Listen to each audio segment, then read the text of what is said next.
Una vez más, aquí estamos en Médico Online por Max TV Online. Espero que ya nos estén siguiendo a través de nuestra plataforma y recordarles que también nos pueden ver a través de Claro TV, Canal 14 y 514, CNT, Canal 14, Stream, Canal 14 también. Así que esperamos sus sugerencias de temas, de profesionales. Hoy tenemos el placer de darle la bienvenida al doctor José Vargas Moreno. Vamos a hablar acerca de la hipertensión y el COVID. Él es cardiólogo. Bienvenido, doctor. Qué placer conversar con ustedes esta mañana. ¿Cómo está, Anita? Buenas tardes. Un gusto a ustedes por invitarme a conversar un momento ustedes de este tema tan importante. ¿Cuál es la relación entre la hipertensión y el COVID? ¿Dónde se juntan? Mire, realmente es un tema bastante interesante debido a esta gran pandemia que venimos padeciendo ya más de un año, ¿no? Entonces, muchas veces al inicio se mencionaba que los pacientes que tenían hipertensión arterial tenían tendencia a tener la infección o contaminarse o infectarse por el virus del COVID. Pero realmente a la época que vivimos, lo que se ha evidenciado que los pacientes que padecen hipertensión arterial lo que tienen es mayor predisposición a agravar su enfermedad del COVID. Esto quiere decir que si ellos se infectan del COVID, pueden complicarse su enfermedad, tienen más predisposición a ser un COVID de moderado a severo. Entonces, esa es la mayor relación que existe o la mayor complicación de infectarse de COVID y padecer de la hipertensión arterial, debido a las enzimas que comparten el virus con esta enfermedad. Eso le quería preguntar yo, ¿por qué? ¿Por qué los hipertensos son propensos a que el COVID les dé de una manera mucho más agresiva?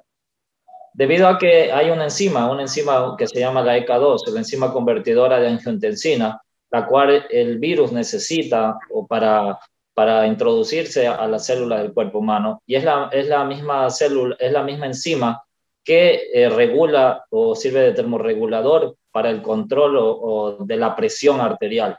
Es dentro de la fisiopatología que maneja la presión arterial. Entonces, esto de aquí ha tenido bastante relación con el virus, esta enzima, por lo tanto, son las debidas a lo que se puede producir las complicaciones que les menciono, de que los pacientes hipertensos pueden agravar su condición a padecer un COVID de moderado a severo.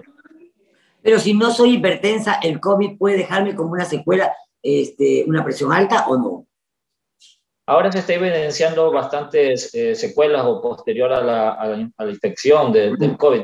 Y claro, muchas veces pacientes que padecen el COVID tienden a presentar estas alteraciones a nivel de la presión arterial. Pero ya le digo, es básicamente por la relación que guardan con esta enzima, tanto el COVID como el regulador de la presión arterial. Entonces tienden a presentar alteraciones en nuestro control de la presión arterial, que son uno de los efectos adversos que se está viendo de los múltiples que existen por la infección de este virus.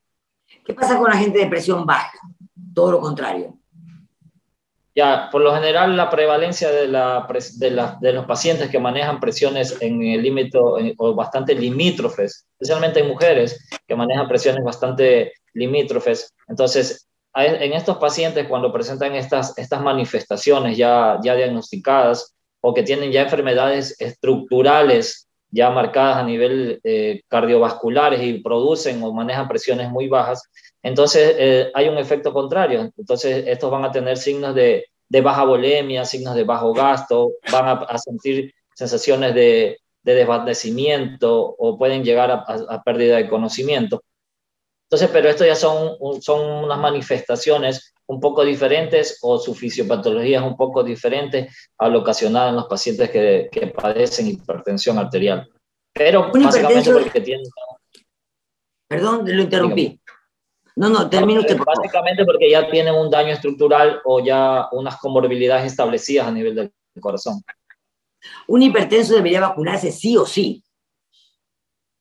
Por supuesto, ahorita realmente no hay una evidencia sustentable para decir o hay una contraindicación absoluta para los pacientes que no deben vacunarse. Es decir, ahora estamos viendo que los pacientes que tienen hipertensión o los pacientes diabéticos son los que tienen otros factores, otras comorbilidades, son los que tendríamos que tener en cuenta en primera línea para la vacunación. Porque como le mencioné, estos pacientes, si llegan a infectarse de COVID, tienen más predisposición a complicarse, a tener un COVID de moderado a severo.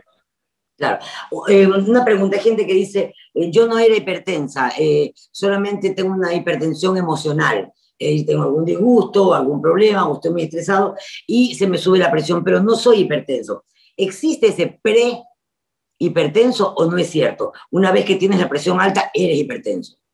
Realmente ese término hasta prehipertensión lo mencionan las guías o las guías cardiológicas del Colegio Americano de Cardiología o de la Asociación Americana de Cardiología, la prehipertensión, que marcaba pacientes que tenían presiones de 120 a 130.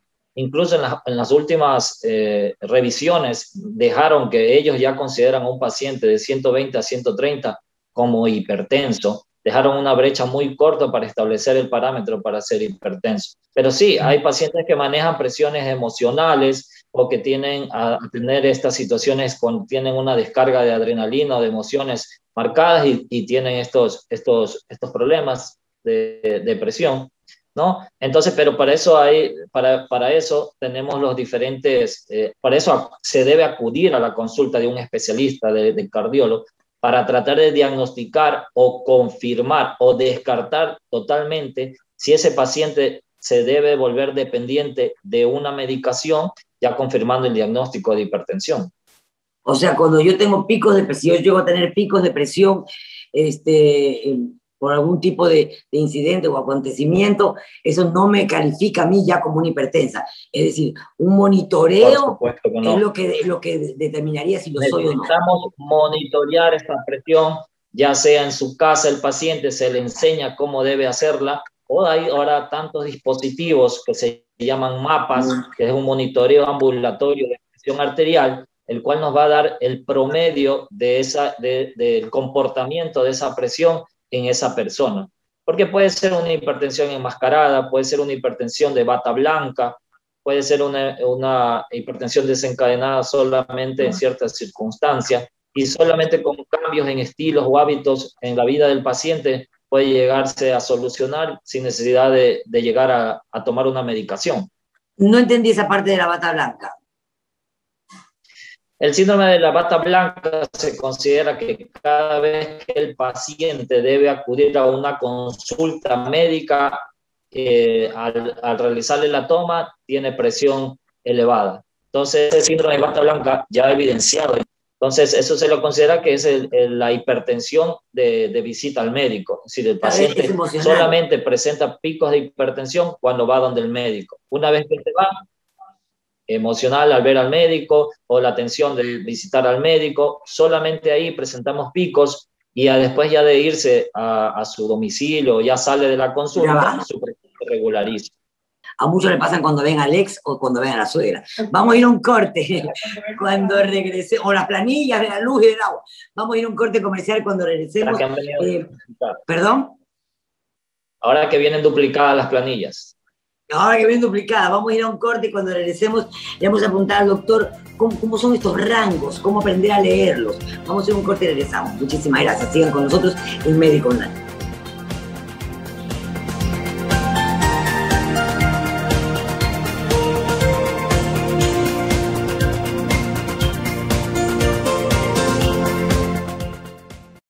Cuando hablamos de perfiles, hablamos de la responsabilidad, capacidades y competencias, de la experiencia de vida de aquellos personajes que tanto nos interesa conocer. Soy Rocío Serrano. Los invito a Perfiles, aquí en Max TV.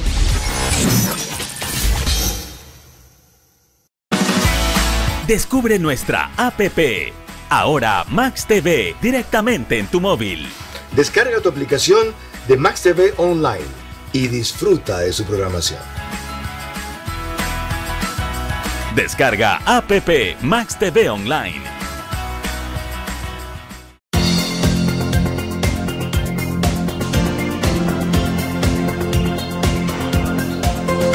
Continuamos con el doctor José Vargas Moreno, él es cardiólogo, estamos hablando acerca de la hipertensión y el COVID. y aprendiendo definitivamente. Recordarles que estamos en Claro TV, canal 14, 514, en CNT, canal 14, y en Stream, canal 14 también, y obviamente en nuestra plataforma, donde pueden ustedes seguirnos y además hacernos cada una de las sugerencias que quieran. Mi querido doctor, hay gente que dice, estoy con la presión perfecta, tengo 120-100, 120-90. ¿Cómo es eso? ¿Qué significa el 120? ¿Qué significa el 100?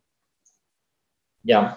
Básicamente se compone de dos parámetros que nosotros mencionamos y que son muy bien conocidos, que son el valor de la presión sistólica, que es cuando el corazón se contrae, y diastólica es cuando el corazón se llena de sangre, ¿no? Se contrae para expulsar su sangre y el corazón se va a relajar para llenarse. Eso lo hace en segundos.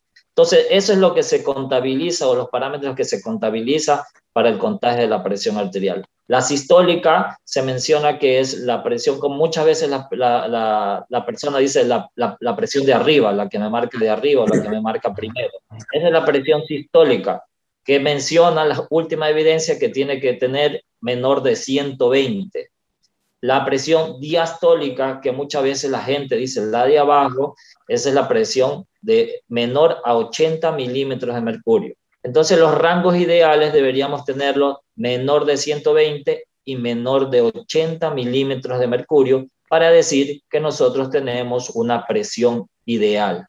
Okay. Esos son los parámetros establecidos, los parámetros normales de manejo de la presión arterial. Sin importar la edad, o hasta una determinada edad es normal tener números que no coincidan con lo que usted me acaba de mencionar. Nosotros mencionamos, esto es, por lo general se maneja con personas hasta los 65 años, sería lo ideal manejar esos niveles de presión arterial. Pero con la historia natural o como va pasando la edad, las arterias se van tornando rígidas por la propia edad de que se va presentando.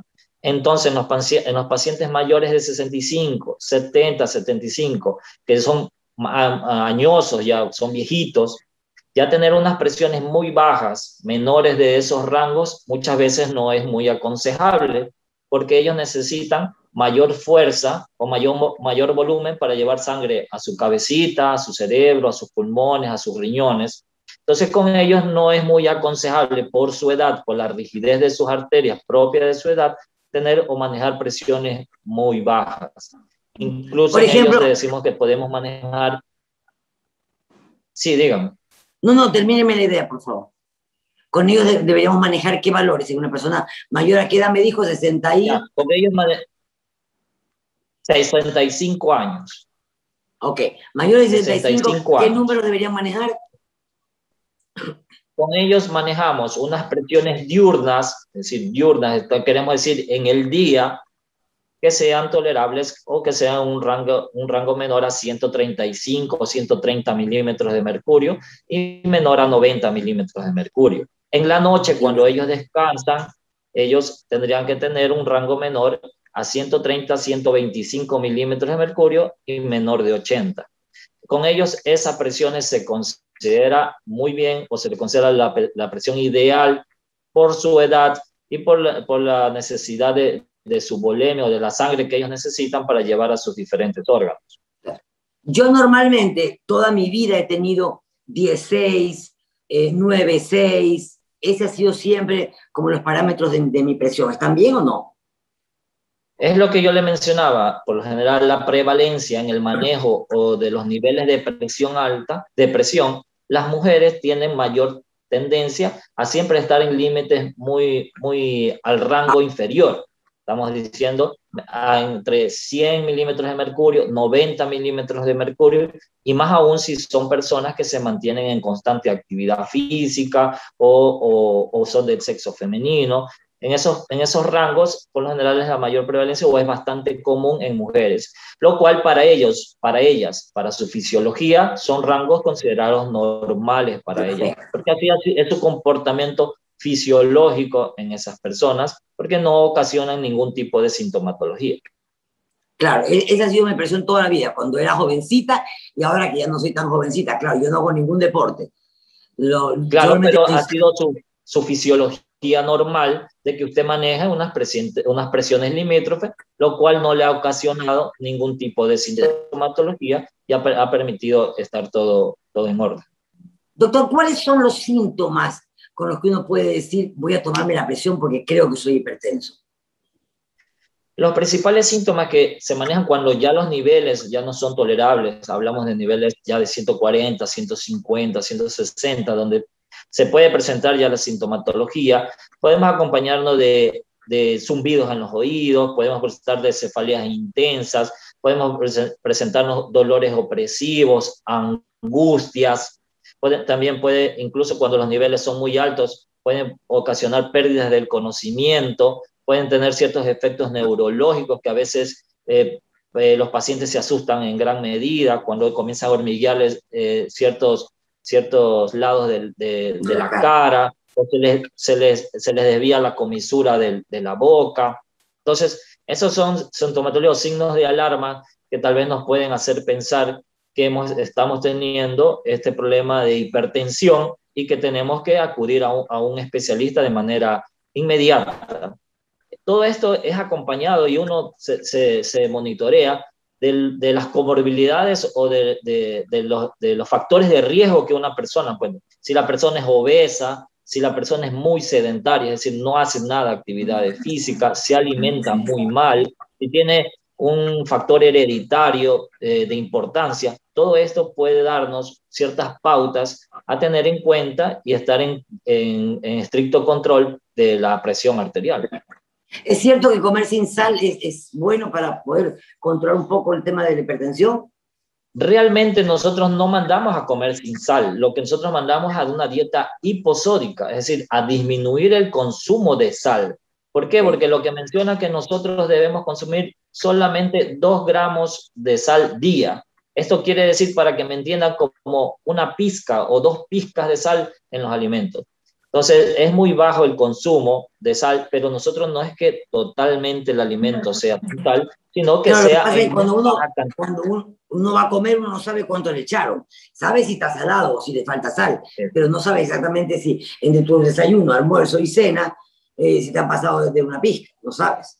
Exacto. Y lo más probable, porque se ha demostrado que tanto en Sudamérica, incluso en países desarrollados donde la hipertensión, como Estados Unidos, donde la hipertensión aqueja a un sinnúmero y millones de personas en ese país, se ha visto que el consumo de sal pasa de 4.3, 5 gramos día, y eso incluido con la alta demanda de alimentos preservados, que se ha visto que son los más cargados de sodio, de sal, y pocos en potasio. Entonces, todo eso ha llevado de que la hipertensión sea un mal muy, muy grande que ha abarcado muchísima gente y ocasiona las causas de muertes cardiovasculares como las primeras causas que tenemos, las primeras causas de muerte.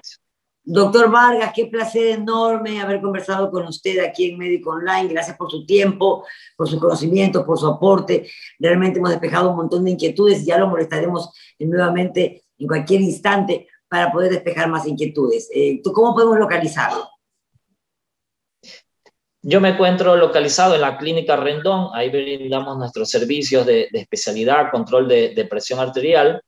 Me pueden localizar en mi número de contacto, el 099-674-9773, y con gusto despejaremos cualquier duda, cualquier control que tengan sobre la hipertensión arterial. Muchísimas gracias, un placer, y con ustedes hasta la próxima oportunidad en Médico Online. Gracias por acompañarnos.